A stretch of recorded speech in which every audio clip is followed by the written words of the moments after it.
I was really enjoying, and I'm not going to get political, but I will say that I was really enjoying the footage from the New Yorkers celebrating on Saturday. We're a little bit more spread out in Los Angeles, so you didn't get the condensed. Well, I heard them. I didn't see them, but I heard them. Couldn't drive up Broadway without, and I was at Northern Broadway, without running across at every corner. There were people out dancing. Wow. Wow. It's pretty impressive. Interesting. The traffic was interesting. They're blocked off certain parts in Midtown. I was driving on Saturday, and they're like, "Do not drive in this area." People are celebrating. And my kids were like, why are they wearing puff coats? Because because in Los Angeles it was about 70 degrees. It wasn't bad here. It was actually I think we're 72 degrees on. Oh, that's nice. Yeah, I think it was 72 degrees on Saturday here. It was actually quite hot. It was That's nice. good. I did That's great. my ACG 5K walk on Sunday, and it was another like 70 plus degrees. Oh, there's that noise. Is it loud on your end? Fine.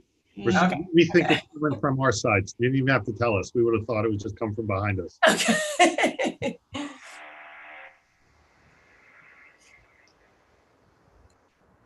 It is 12 p.m. now, though. So I think if everyone's okay, we will go ahead and get started.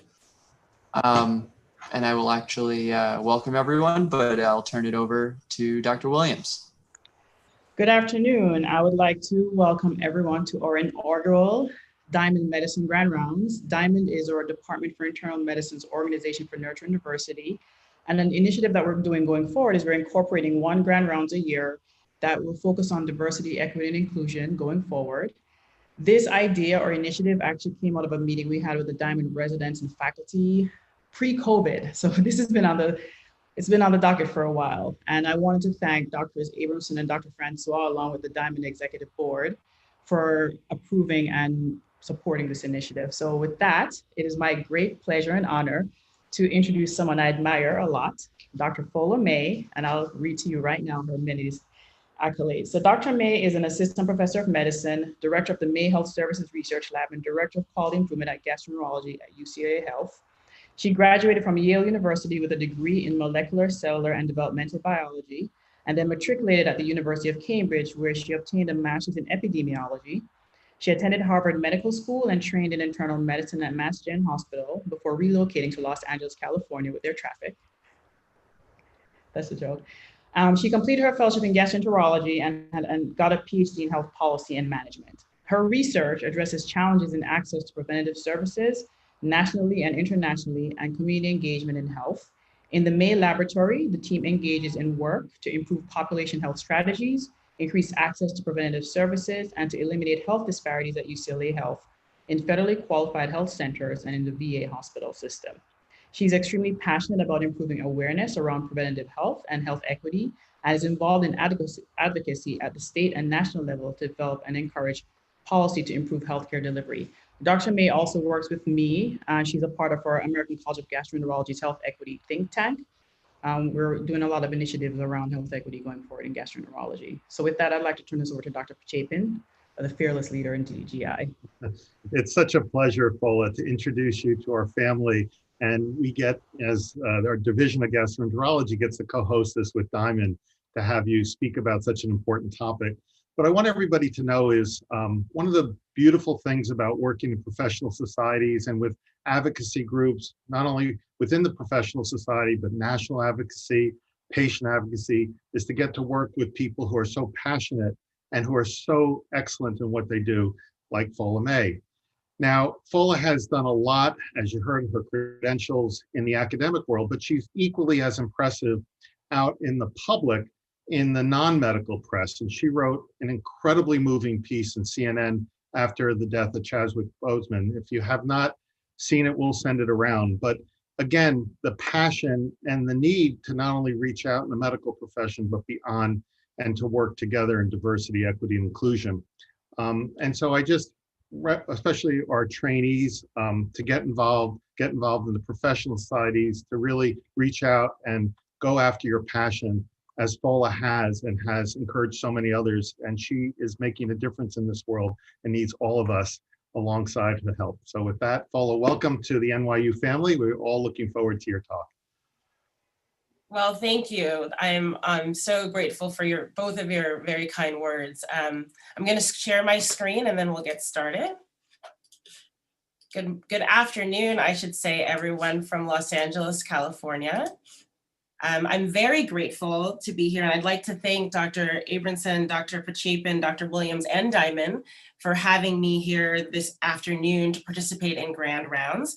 The title of my talk is Racial and Ethnic Disparities in Colorectal Cancer.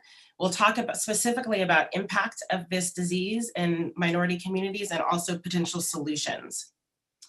My hope is to go through 3 educational objectives. I want to provide an overview of colorectal cancer impact, especially among racial and ethnic minorities. I also want to spend some time discussing barriers to screening in ethnic and racial minority groups, and to provide examples of interventions that address these inequities, particularly related to colorectal cancer screening, as we know that can have a large impact on the disparities that we see. Here are my disclosures. And I'd actually like to start with a case. And this was a case that I saw with 2 residents and my fellow when I was on service last year. Mr. J is a 65-year-old Black male who presented to his PCP for annual physical examination. His past medical history was notable for overweight, borderline hypertension, and type 2 diabetes. His only medication was metformin. He did report a family history of prostate cancer in a brother at around age 60. Mild alcohol use, or actually moderate alcohol use, 1 to 2 drinks a day, and 1 pack of tobacco per day. And during his visit with his PCP, they had a discussion about preventive services. And because the patient had not received colorectal cancer screening options, including colonoscopy and fecal immunotesting, or FIT testing, as I will refer to now on, were discussed. Unfortunately, during that encounter, the patient refused both of these options, and he didn't really disclose why he wasn't interested in screening at that time. 1 year later is when the gastroenterology service became in contact with this patient. He returned to see his primary care provider, complaining of intermittent bright red blood per rectum. We were consulted and we recommended a diagnostic colonoscopy at this point because he was presenting with symptoms. And after further discussion with him in clinic, my fellow and I were able to convince him that we could make him comfortable enough for a colonoscopy. And when he underwent that colonoscopy, it revealed a rectal mass. And unfortunately, the biopsy did show rectal adenocarcinoma. In light of this case, today what I'd like to do is spend a bit of time talking about the epidemiology of this disease that is affecting way too many Americans, and actually people globally. I want to talk about some of the contributors to the disparities that we're seeing, particularly in colorectal cancer. We'll spend the bulk of the time, though, talking about colorectal cancer screening disparities and what we can do that we know is effective to solve disparities problems. So first, epidemiology and disparities. So I was actually kind of surprised when I became a gastroenterology fellow. I wasn't aware of the impact of colorectal cancer as a public health problem. I knew that it was a common cancer, but I had no idea that it was a number 3 cause of cancer of men and women in the United States.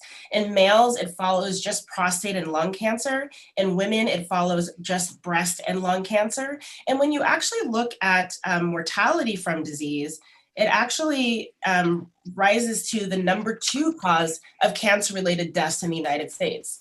And that's because while deadly, prostate and lung cancer affect just one sex. So colon cancer, when you combine both sex groups, actually becomes the second 2 most common cause of cancer-related deaths.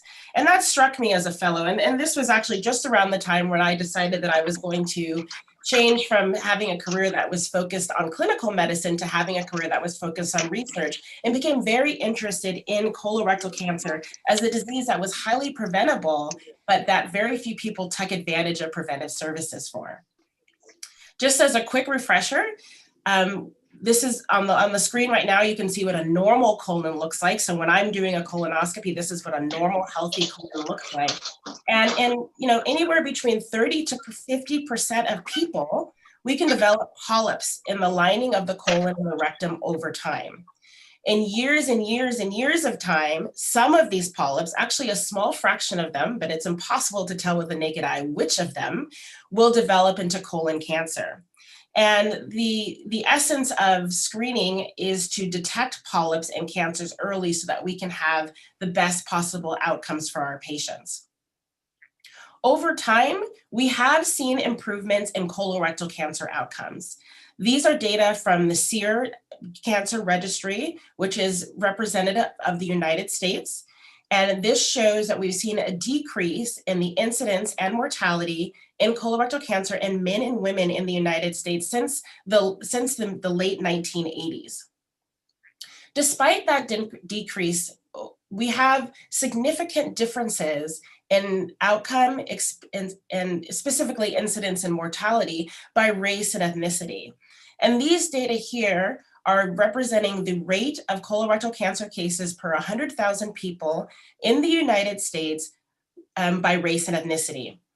These data I've marked with the red bars, the African Americans in this data set, to emphasize that Black Americans are disproportionately impacted by colorectal cancer with the highest incidence of disease. Incidence of colorectal cancer in Black Americans is about 20% higher than incidence in white Americans, which are represented by the forest green bar.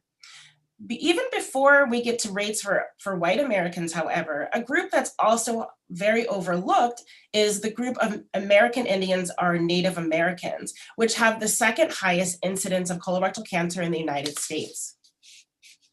After them follow white Americans, and then Hispanic Americans, and then Asian Americans.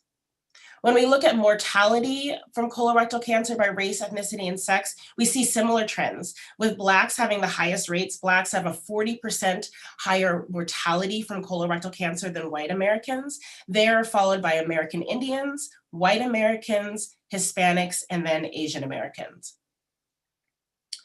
What about trends over time? So we know that there are persistent disparities right now, and we think that those disparities started around the late 1980s. Some of these gaps have improved, and this graphic here is showing the age-adjusted incidence of colorectal cancer over time by race and ethnicity. As you can see, the large gaps that we saw in the 1990s have narrowed, although the gaps still persist. And the group, as I mentioned earlier, that's gaining attention, although a small group, is the American Indian group, was actually having increasing incidence while all the other groups are dropping in incidence over time. This trend pattern is similar when you look at CRC-related mortality by race and ethnicity. However, Black Americans, as I mentioned earlier, are continuing to have the largest mortality impact from this disease. The other thing that we've noticed from the epidemiology of this disease over the last decade or so is that there is an increase in what we're calling early onset colorectal cancer. Traditionally, colorectal cancer was the disease of middle to older Americans. We've always thought of it as a disease that impacted people who are 50 or older. But we've noticed since the 1990s that we've had increasing rates of colorectal cancer in Americans under the age of 50. And these three graphics here show the incidence over time in the three age groups. To the far left on the screen, you can see individuals between 0 and 49 years of age. Those incidence lines are increasing over time compared to the other two age groups. And this is why there's been so much media and public health attention to the rise in colorectal cancer in people under the age of 50. Now, I must point your attention to the y-axis, because as you can see, in the younger age group, 0 to 49, that rate per 100,000 is really just between 2 and 10. We're still seeing the largest impact of this disease in people who are over 50.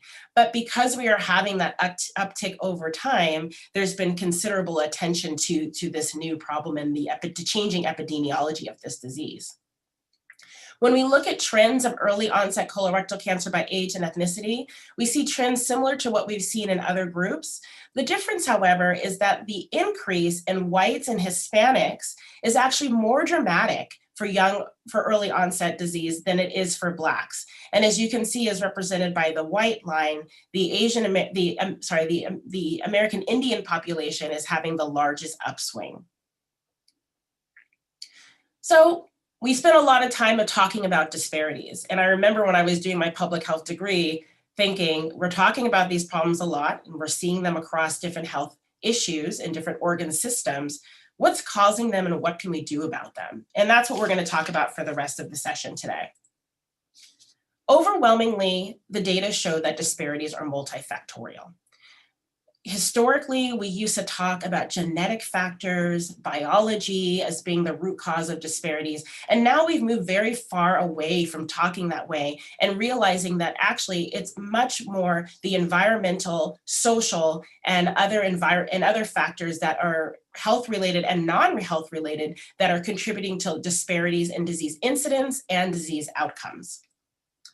So we like to call these the social determinants of health. And in the setting of COVID, there's been a lot of attention to this concept of the social determinants of health. The idea that where you are born, live, and work impact your health outcomes. I like to think of social determinants of health as upstream factors, midstream factors, and downstream factors. So when we talk about upstream determinants of health, these are policies, are elements of the way that we live and work that impact every aspect of life, from the environment that you live in, to the jobs that you have access to the healthcare that you have access to. These upstream determinants of health predict or cause midstream determinants of health. These are more proximal causes of health disparities, include things like health literacy, employment status, whether you're living in poverty or not, whether you live in a safe living environment, exposure to toxins, and also access to high quality healthcare. Most proximal to our health disparities are the downstream health outcomes.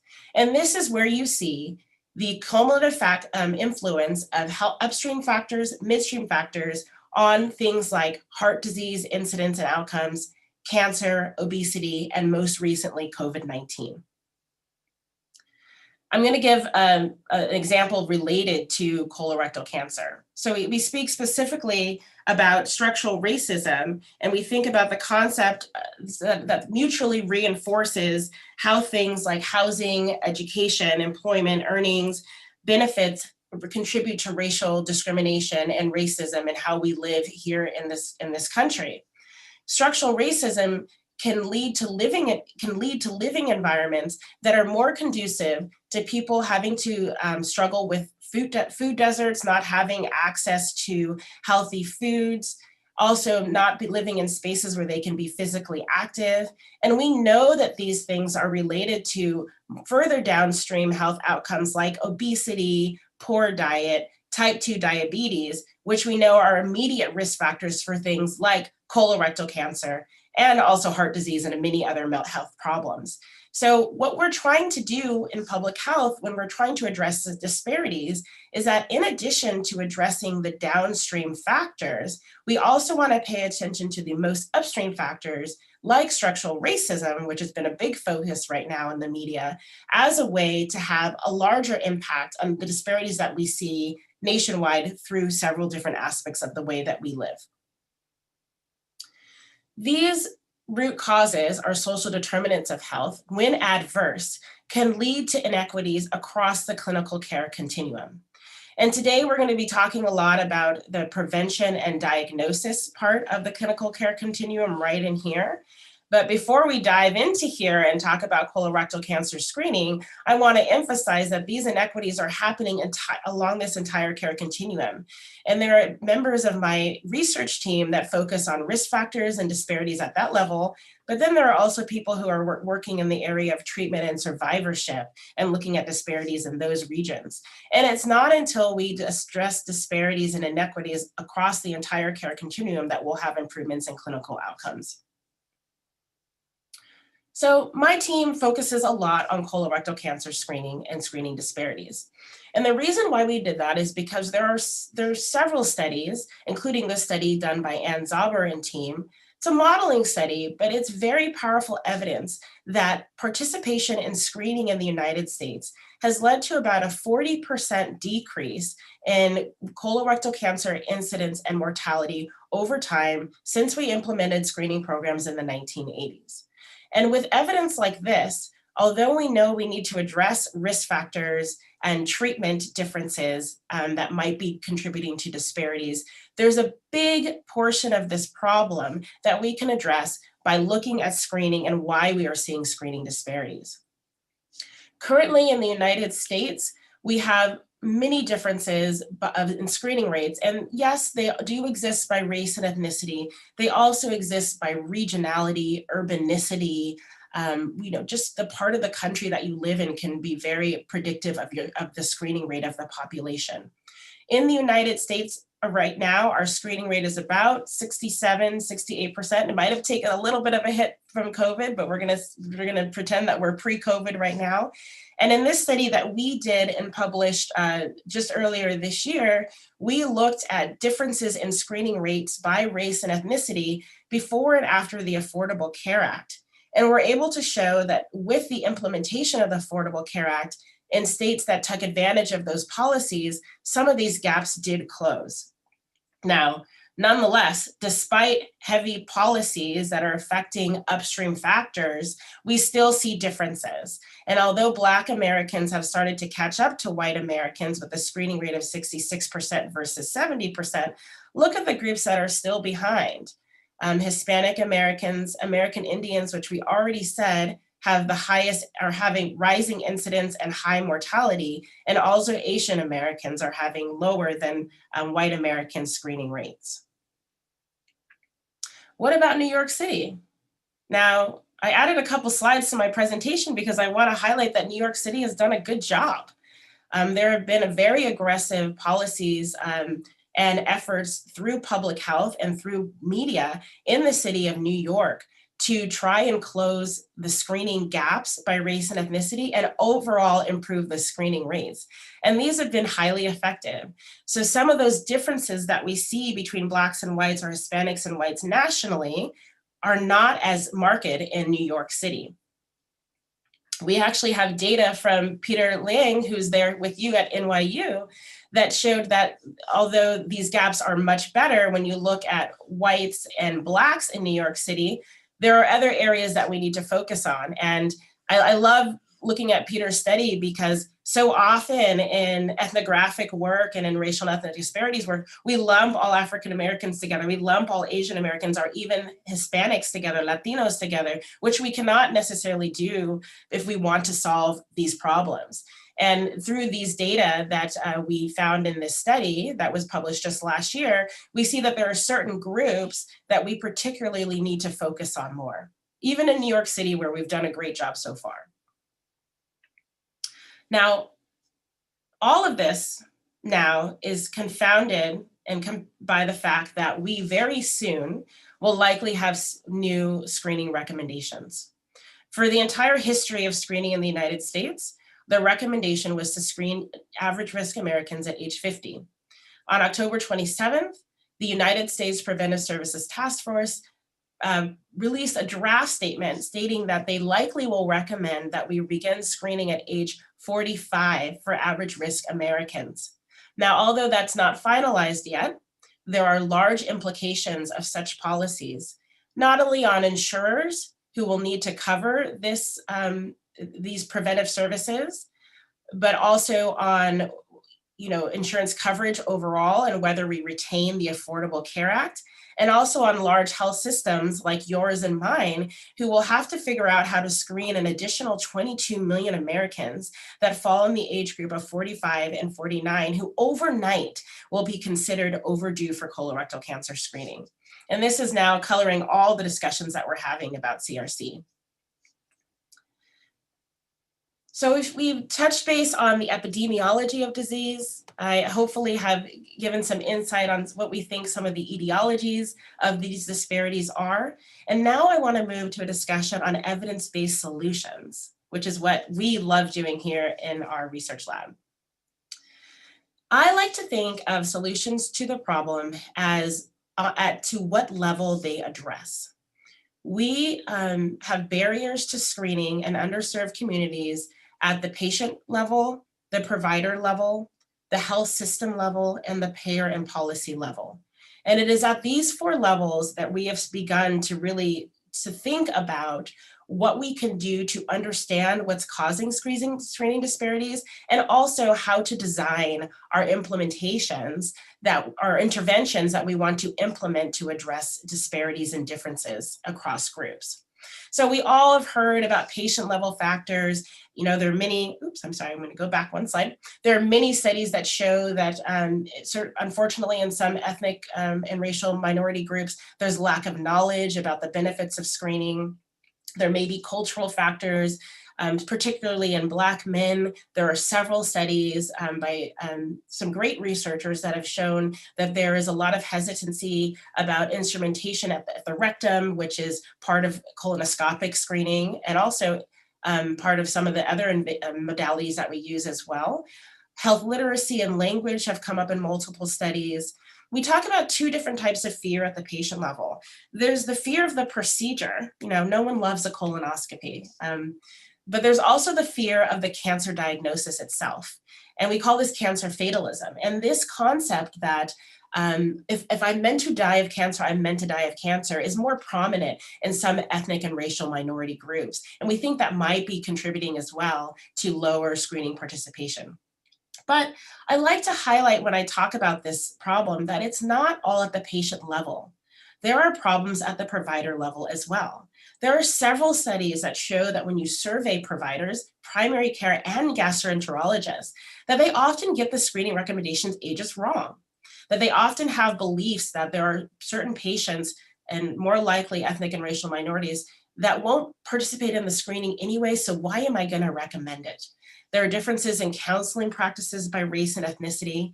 We know that there's a role of discrimination in the health system and how we recommend screening and other health services. We actually did, one of the first studies I did when I was a fellow was a study using a California data set where we surveyed patients and asked them the number one reason why they had not complied with colorectal cancer screening. These were all people in their mid-50s. And for African-American patients, overwhelmingly, the number one reason was it was never recommended by my provider. And lack of recommendation, we know, impacts all ethnic racial groups, but we think is particularly important in Black and Latino groups, where recommendations are not often handed down. At the system or policy level, just the health system itself can predict its screening rates. We're going to talk a little bit about federally qualified health systems where it's strictly primary care. So if you don't have access to colonoscopy, a robust EHR with reminder systems, and an opportunity for care coordination between primary care and gastroenterology, unfortunately, your screening rates are going to be lower. Insurance policy and cost also play a role, in addition to prevention guidelines, as we just chatted a little bit about.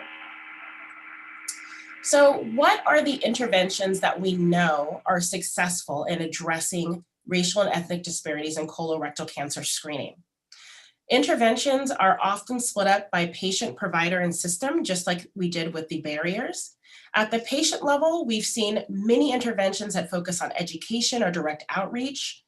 We know that reminders can be effective, whether those are printed and handed to the patient in the clinic, whether the patient's called at home after the appointment, or whether these are mailed to the patient. There's been a slew of research on printed and video media and how that can be distributed, especially to patients from backgrounds where they don't necessarily see a health system often. And then there are efforts that are more directed at barriers. In GI, we talk a lot about how some of our patients can't get a colonoscopy because they don't have an escort home after the procedure. Now, for many patients, we can substitute another exam like a FIT exam, which is a stool-based screening test. But if you're a high-risk patient with family history, you need that colonoscopy. So there are barrier-directed efforts to provide escorts or rides home for patients to help them get in for the procedure that they are most indicated for. There's mixed data on incentives and whether incentivizing patients actually gets them to participate in screening at a higher rate. And the other intervention for which there is quite a bit of data about is navigation system. So this is when we use non-physician providers to call patients on a continual basis recurrently to talk them through their barriers to make sure that they get in for screening.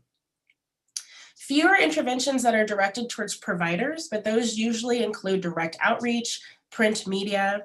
We know that when you assess providers and give them a report card of their screening rates, as we have done here in our quality improvement team at UCLA Health, that their screening rates dramatically increase all of a sudden overnight. So just providing that feedback can be effective. And then there have been studies that have looked at incentives per providers. System level interventions we're going to dive into in a minute.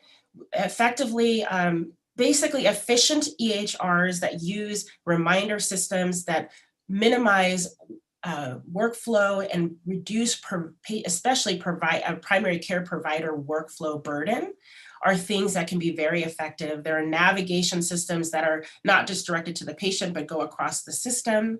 We've seen a lot of effective interventions that use EHR prompts and nudges. No one likes getting all those alerts, but they actually do work. And then at the policy level, eliminating cost barriers, as we've done with the Affordable Care Act, has had an impact, as we showed in the previous study, on screening rates. I'm going to go into some specific examples. I mentioned that there are patient level interventions. This is a study that specifically used fecal immunochemical testing as a patient level intervention. They included Black individuals between the age of 50 and 75 in a community study in the state of Florida, and they used two interventions. The first was a culturally tailored CDC informational booklet. Culturally tailored means that instead of having white individuals on the booklet, they likely used Black individuals on the booklet, and they addressed barriers in the booklet that were specific to Black patients. The second arm of the study was a standard screening brochure. I like to use this study because both of these interventions were very effective. So saying that any sort of educational material had a large impact on patient. They didn't see a difference in the culturally tailored information in booklet versus the standard booklet, although other studies have shown that when you tailor things, especially over time, patients are more likely to participate in screening, especially fit kit screening uptake. Another study that I want to point attention to or another area I want to point attention to is patient navigation. And this is getting increasing attention. This study was actually done by Dr. Ravenel from NYU. And this study points to the importance of not relying on the healthcare system. So you have to remember that especially among racial and ethnic minorities, they don't all have primary care providers. They're not being seen on an annual basis in the clinic. So where can we go to find the patients that need the interventions? And very uniquely, barbershops, especially for Black men, has been a place of high yield for interventions that address heart disease, hypertension, and now colorectal cancer. In this 3-arm study, they gave one group of patients patient navigation for colorectal cancer. They gave the second group of patients motivational interviewing for hypertension, so 2 problems that we're trying to address. And the third group got both interventions. The outcome of interest for us was colorectal cancer's completion at 6 months. And they were able to show that both of these interventions were very effective. Now, the patient navigation for colorectal cancer screening increased screening by over 2 times compared to the group that just got the hypertension intervention. But also the groups that got both continue to see that impact in colorectal cancer screening. So it did not numb or dilute the impact of the CRC intervention. So this is, I think, a great example of us needing to reach out of the healthcare system and find unique ways to reach these populations. What we do in our lab here at the Kaiser Permanente Center for Health Quality at UCLA is we try to learn from the great work that's been done by other people in this field to find the best strategies and combine those strategies to address the problems that we are seeing here in Los Angeles. So some of those strategies that we depend on are using interventions that are multi-level. So we talked about patient, provider, and system, and our rule pretty much is that we want interventions that have a component that address all 3 of those areas in the same go. We do believe strongly that these interventions need to be culturally tailored because we've done focus groups with Black and Latino patients, and they told us, I identify with the pamphlet that has the Latino family on the pamphlet. So we focus on incorporating those elements as well. We do our work in community settings because I work here at UCLA Health, which is on the west side of Los Angeles, which does not see a large percentage of racial or ethnic minority patients. So we need to go into the community setting if we really want to make a dent on screening rates. And we depend fully on patient and stakeholder engagement and everything from developing our intervention to delivering our intervention and assessing it. A lot of the work that my lab does is in federally qualified health centers. Federally qualified health centers are provided funding by the Affordable Care Act and our US government to provide care for the over 22 million Americans who are under or uninsured. They function mostly by providing primary care services. So it becomes a challenge when they do need to do coordination of care with specialists such as gastroenterologists, which is why I thought it'd be very interesting to work in this setting to understand how we can improve that care coordination and see better throughput to gastroenterology specialists when needed. We know from Uniform Data System data that we have a low uptake of colorectal cancer screening in federally qualified health centers in the United States. So in 2019, across the country, the FQHC screening rate was 46%, much lower than the national rate that I said was about 67%. And when we look at California, which has a very large underinsured, uninsured population, we know that 54% of our FQHCs have screening rates between 40 to 70%. And we have a large proportion of FQHCs that need a lot of assistance in getting the screening rate up to the national goal of 80%. So our group focuses primarily in developing relationships with FQHCs to see what we can do to help them bring up their screening rates. As I mentioned, our interventions are multi-level. By that, I mean that we are working at the system, patient, and provider level. This infographic provides some examples of the interventions we do in our FQHCs that we partner with. We, at the system level, are working to help better identify patients who are due for screening. We've developed standardized instructions for FIT-KIT. FIT is the primary method for screening in many FQHCs due to low access to colonoscopy, not having colonoscopy on site, and also just the reality of the number of patients they have to screen. So they'll typically offer FIT as a FIT first approach to average risk patients, and then offer the colonoscopy to those with an increased risk or family history.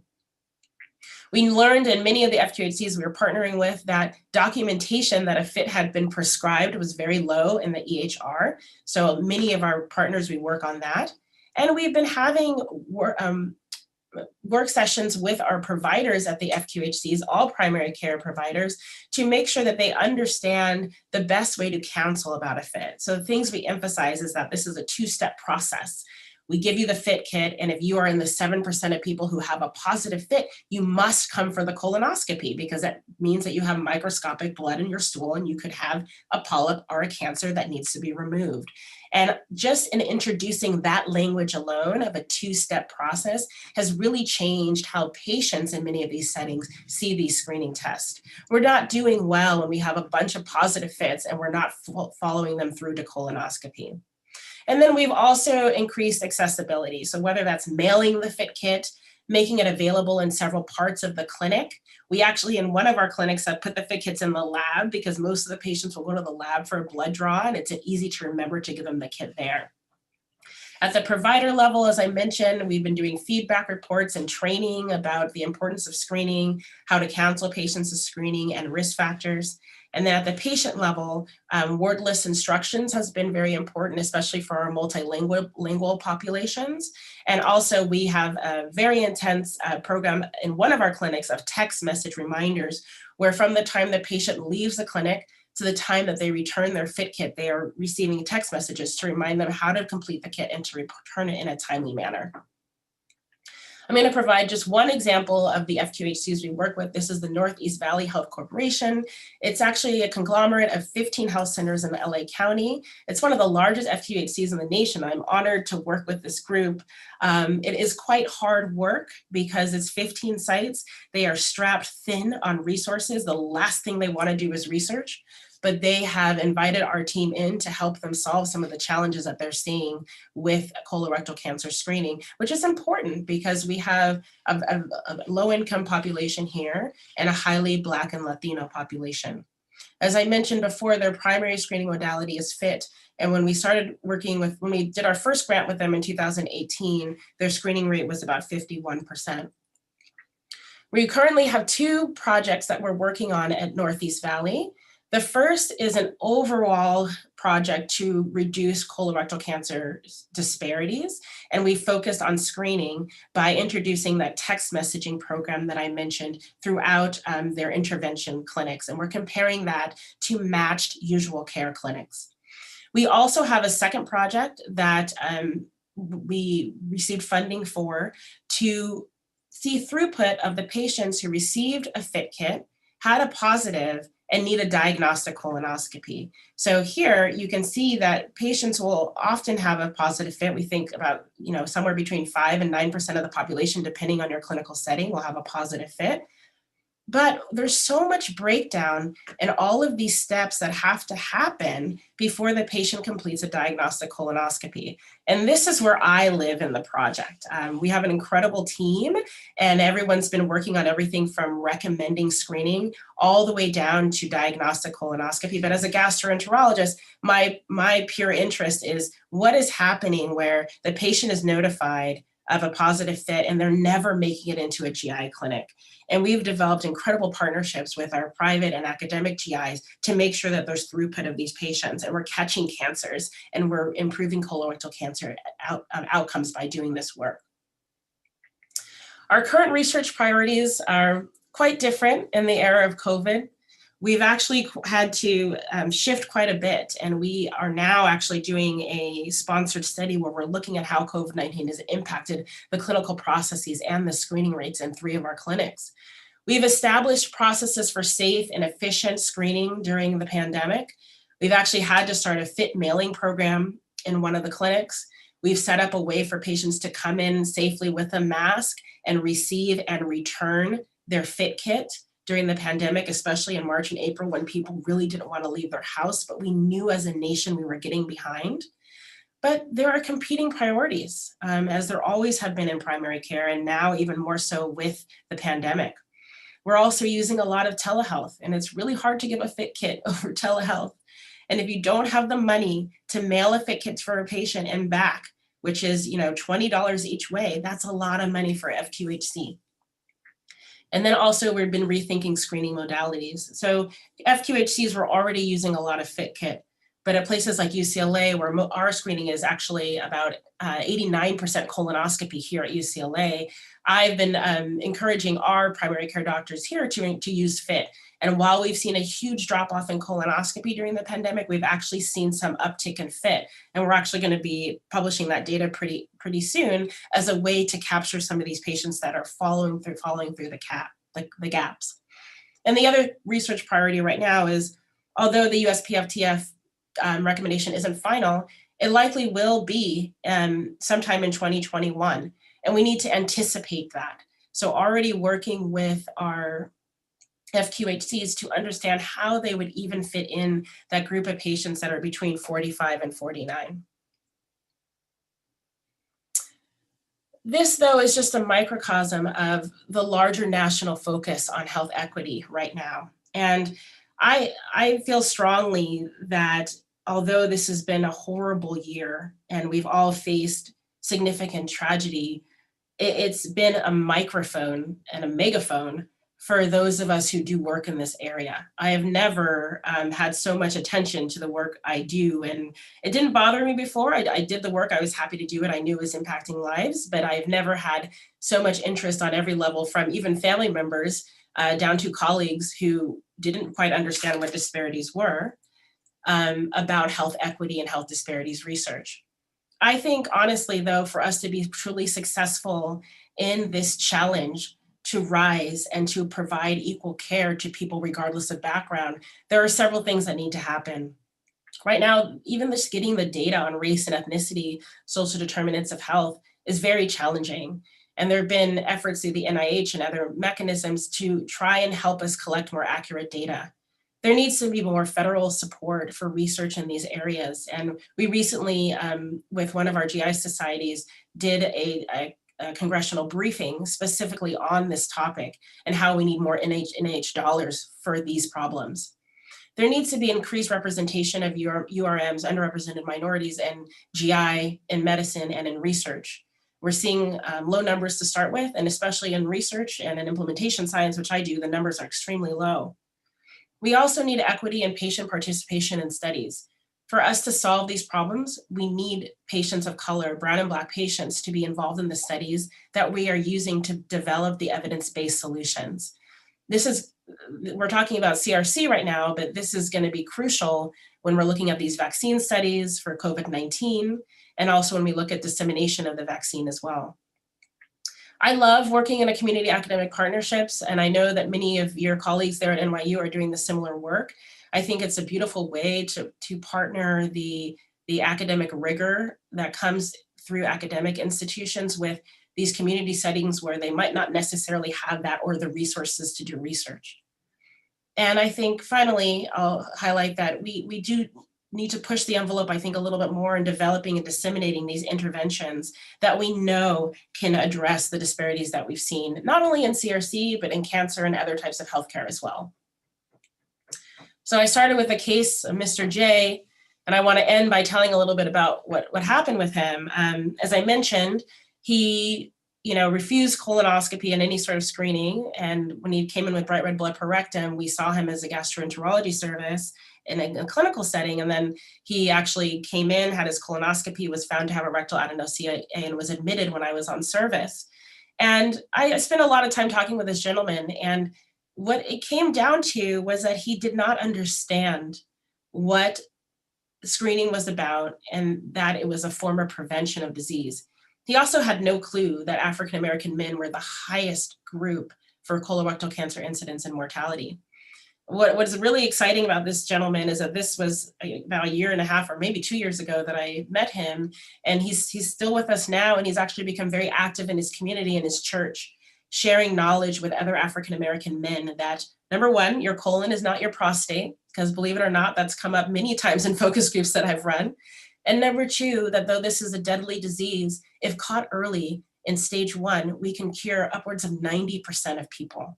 And I've really valued working with him. It's really influenced on me the importance of talking to patients and making sure they truly understand what you're recommending, recognizing that in some groups that conversation might need to be a little bit longer and a little bit more tailored to their specific concerns or missing knowledge. So I'll summarize and then, oh good, we'll have some time for questions. Colorectal cancer is common, but largely preventable by screening. However, screening is largely underused here in the United States.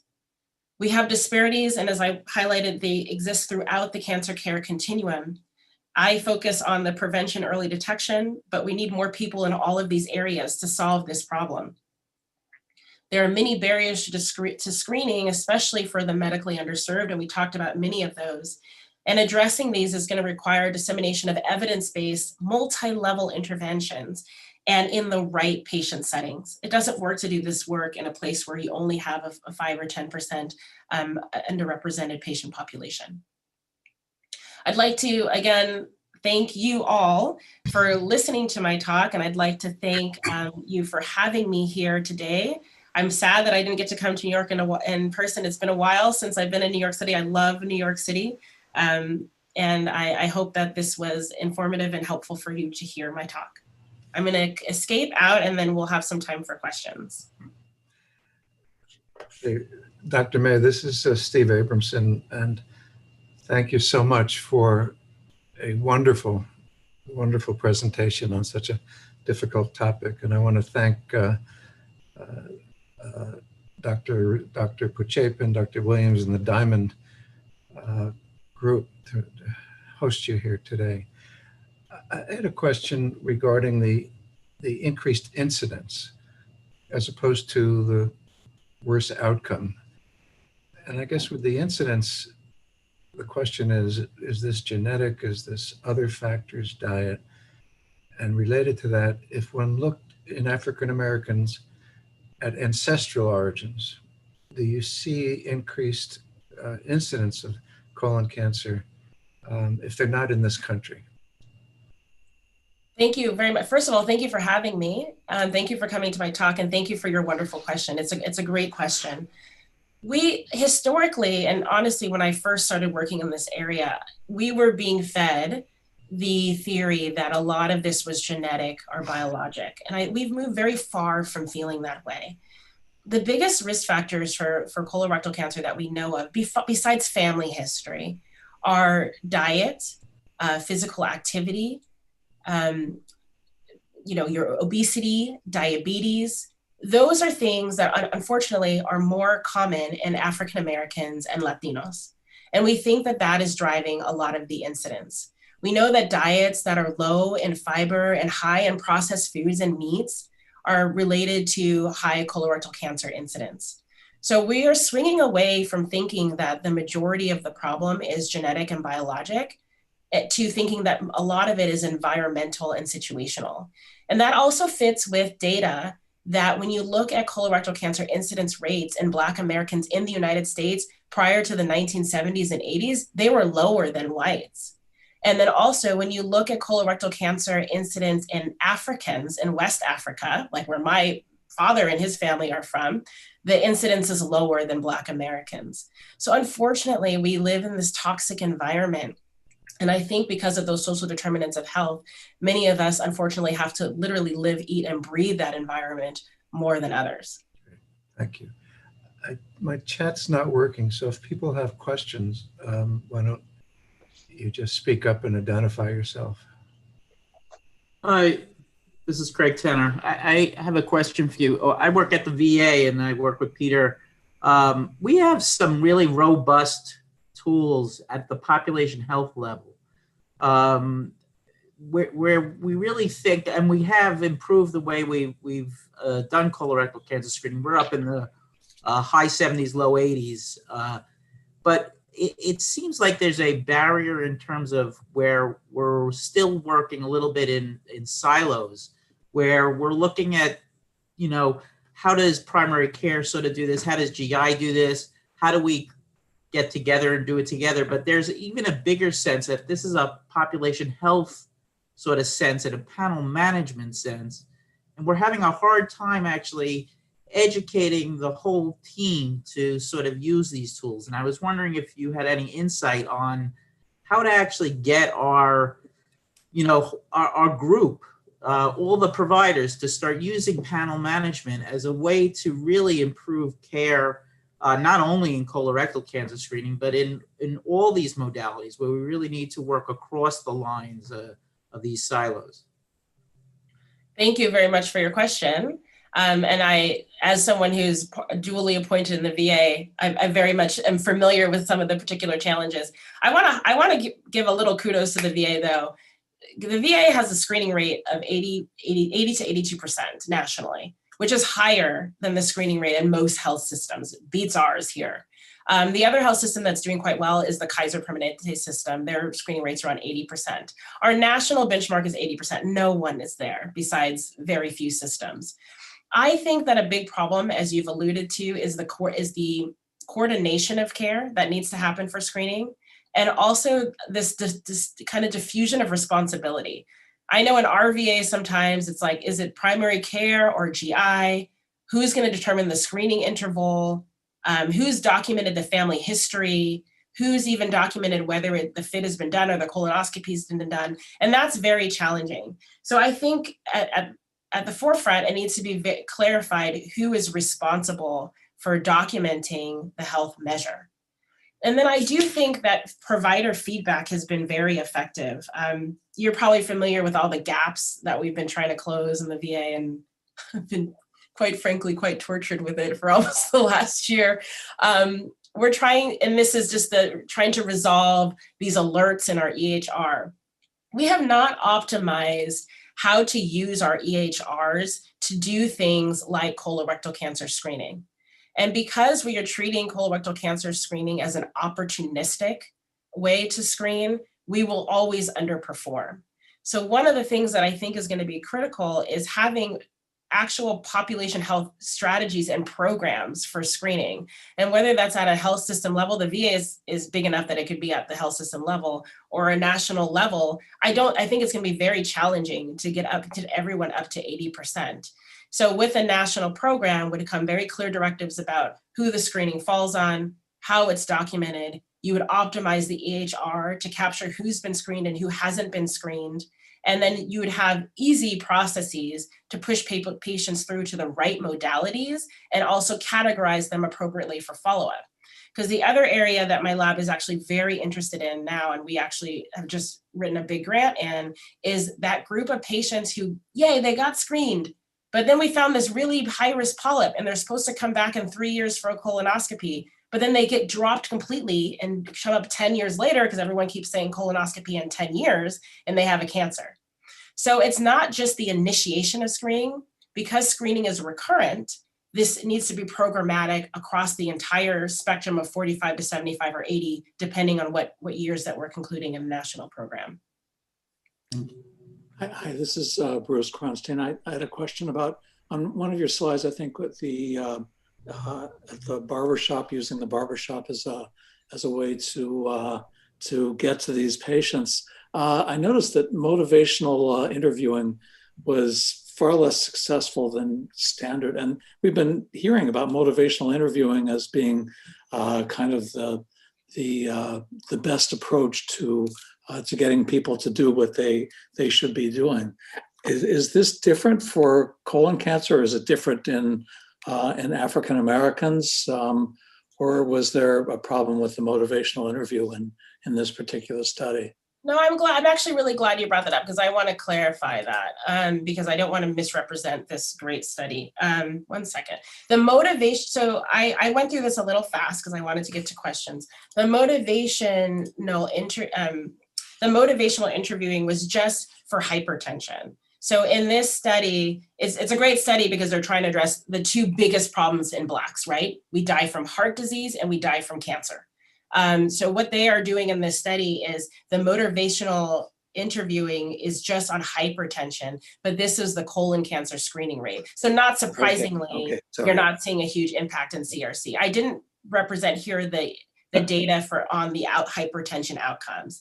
So I agree with, I do agree with you that motivational interviewing for colon cancer used in that vein is highly effective. It's just that they use different mechanisms and then they paired them. And right. What I love about this study is that you could give patients both and you saw both effects, which was kind of a twofer in this high risk population. Great, thank you for letting me clarify that. Hey Fola, this is Peter. I just want to say thank you so much for thank you so much for a great talk, and thanks for the shout out.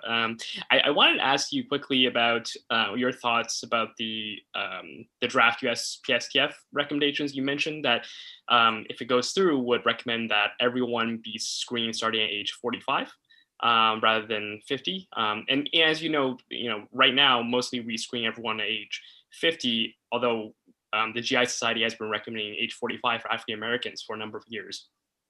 I was curious about your thoughts that if it were to go through that everyone is now screened at 45, how would that affect the health disparities that we see? Thank you for that question, Peter. It's great to see you, even though it's over Zoom. I have been talking about this draft recommendation for the last 2 weeks. I feel that I'm on Zoom every day about it.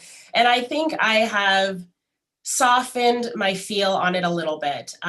When American Cancer Society announced in 2018 45, I was very skeptical. I didn't really have time, or I didn't have the opportunity to dig into the modeling then. And this has a lot of implications. I think that the reaction is to the right, it's the reaction to the epidemiology of the disease and the fact that we're seeing not only more cancers, but Jordan Carlitz had a great study that showed that more adenomas are happening in that 45 to 49 age group. So it makes sense, and I mean the Butterly study as well, it makes sense that you would capture those. The problem is that we all like empirical randomized data, and all of this is based on modeling. I'm still in favor. I think that there are huge implications, and my concern is that when we make policy, we also need to consider the resources that are required. So if we're going to say 45, that means 22 million extra Americans for a problem that we were already doing a poor job. So are we going to have national policy to move us towards a screening program? Are we even going to retain the ACA? Because that's being debated today in the courts. Because if you have uninsured people, you can make all the USPSTF policies in the world, but that's not going to do anything for your colorectal cancer screening rates. So my biggest concerns is because the USPSTF can't consider cost and resources, that they'll make a formal recommendation, but we won't have a national approach or resources to get these additional 22 million people screened. So I think my hope is that we can use this to garner more federal support for preventive measures. Now, more specifically to your question, Peter, I think that this will decrease the impact of disparities in African-American men 45 to 49. We will catch more. We won't unfortunately catch the Chadwick Bosemans because they're even younger than that, okay? So that group is a problem that we need to focus on symptom detection and taking those symptoms seriously. And we're working with primary care to make sure that people understand that those people need diagnostic colonoscopies. The group I'm worried about, and I think you're worried about too, Peter, is the group that's 50 to 75 or 80. That now we're going to use all our resources, right, to capture this 22 million that are 45 to 50. What's happening to the group that we already were behind on? And that's what my concern are. So my concerns are mostly about resources. I think we'll have the data. There's a few randomized trials going on right now. We just had the study that came out of Kaiser that showed that FIT was effective in younger Black men. But I think that my panic in the middle of the night is how are we going to get these people screened, and how are we going to make sure we don't steal the resources from the groups that are already dying unnecessarily and can't afford to lose those resources. Dr. May, really outstanding, evidence-based and so thoughtful. So thank you so very much for Grand Rounds today. Thank you, everyone, and I hope you have a wonderful day. Thank you, Dr. May. Just want to say that was an outstanding talk. Thank you, Renee. Thanks, Paula. I'll see you around. I'll see you tomorrow. Okay. Bye, everyone. Have a great day. Thank you for having me.